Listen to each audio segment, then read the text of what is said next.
देश की 121 लोकसभा सीटों पर चुनाव प्रचार खत्म हो चुका है। गुरुवार यानी 17 अप्रैल को 121 सीटों पर वोटिंग होगी और इसी के साथ तमाम दिग्गजों की किस्मत ईवीएम में कैद हो जाएगी। आपको बता दें कि लोकसभा चुनाव के लिए 4 चरणों के मतदान हो चुके हैं और 5वें चरण में 121 सीटों पर मतदान होना है।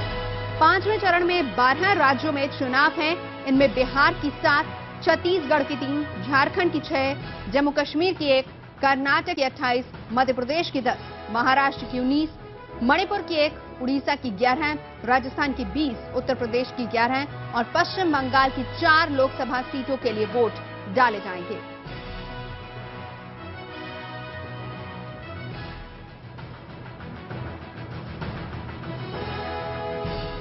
और राज्यवार अलग अलग सीटों की बात करें तो सबसे पहले बात कर्नाटक की करेंगे 5वें चरण में, क्योंकि सबसे ज्यादा कर्नाटक में 28 सीटों पर वोटिंग होनी है। इन 28 सीटों में से 19 पर बीजेपी, 6 पर कांग्रेस और 3 पर जेडीएस का कब्जा है। यहां के वीआईपी उम्मीदवारों की बात करें तो अनंत कुमार, नंदन निलेकनी, वीरप्पा मोइली, कुमारस्वामी, एचडी देवेगौड़ा के नाम अहम हैं।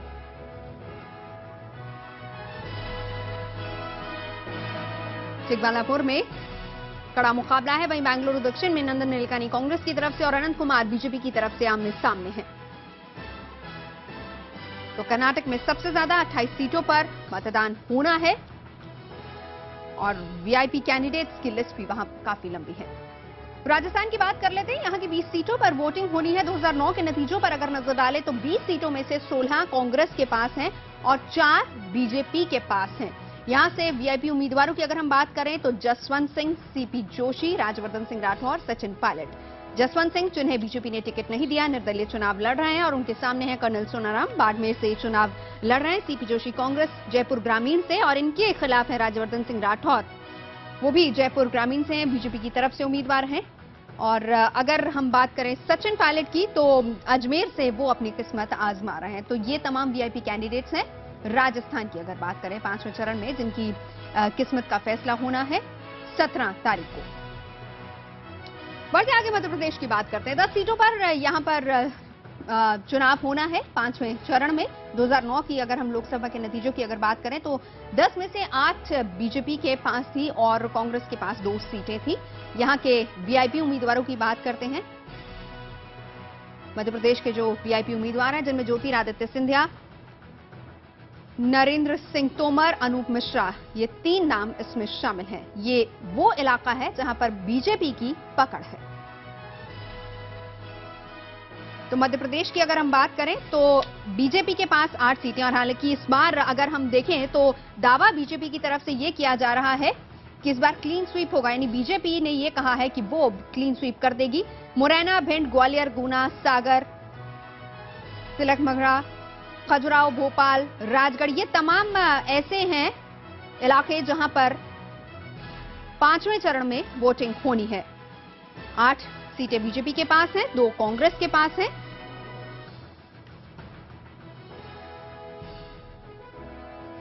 Microsoft analytics centre, election analytics centre, हम आपको लिए चलते हैं सीधे। मेरे सहयोगी पंकज इस वक्त वहां पर मौजूद हैं और हमें समझाएंगे कि किस तरीके से 5वां चरण काफी ज्यादा अहम है और कौन कौन से वीआईपी इलाके हैं, कौन कौन से कैंडिडेट हैं। हम सीधा आपको लिए चलते हैं पंकज के पास। जी पंकज।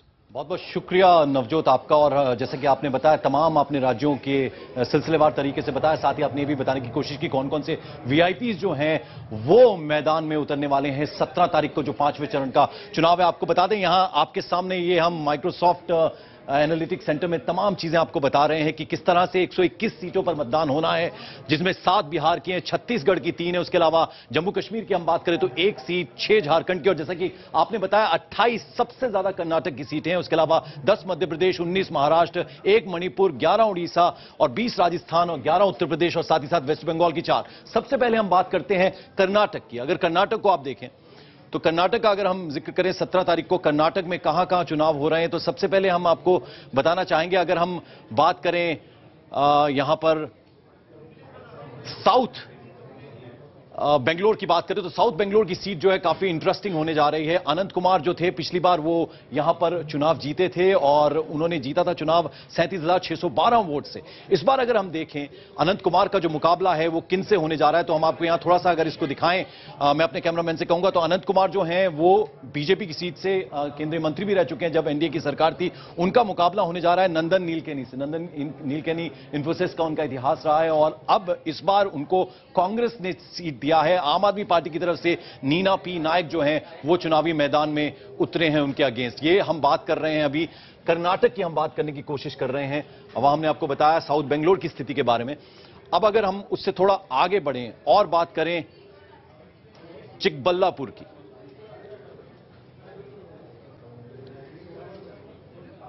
ये हम आपको बताने की कोशिश कर रहे हैं। चिकबल्लापुर से जो हैं वो पहले जो चुनाव था वीरप्पा मोइली केंद्रीय मंत्री हैं उन्होंने चुनाव जीता था और 51,381 वोटों से उन्होंने चुनाव जीता था। और इस बार की स्थिति अगर हम देखें वहां क्या होने जा रही है तो उनका मुकाबला जो है एचडी कुमारस्वामी से है जो कि जनता दल सेक्युलर देवेगौड़ा के वो बेटे हैं, उनसे सीधा मुकाबला होने जा रहा है। तो यहां पर भी टक्कर जो है वो काफी कांटे की रहने वाली है। अगर हम बात करें ये चिकबल्लापुर कर्नाटक की सीट की हमने बात की। उसके अलावा हम बढ़ते हैं आगे की तरफ और बात करें अगर हम राजस्थान की, तो राजस्थान में हम देखें तो सबसे पहले जो सबसे ज्यादा चर्चा में है वो है बाड़मेर की सीट, जहां पर जैसे कि आपको मालूम है कि यहां पर जसवंत सिंह जो है इंडिपेंडेंट जो है वो मैदान में उतरे हैं और उनको देखना होगा कि उनका मुकाबला जो है वो किन से होने जा रहा है। तो कर्नल सोनाराम जो है भारतीय जनता पार्टी की तरफ से वो चुनावी मैदान में है तो उनसे उनका मुकाबला होने जा रहा है। तो कुल मिलाकर देखा जाए तो 121 सीटें हैं और यहां पर चुनाव जो है इस बार बहुत इंटरेस्टिंग रहने वाले हैं।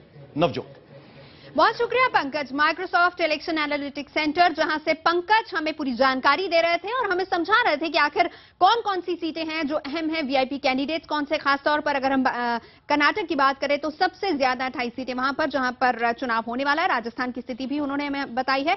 बहरहाल तमाम वो इलाके जिन पर 17 तारीख को मतदान होना है, फिलहाल कैंपेनिंग बंद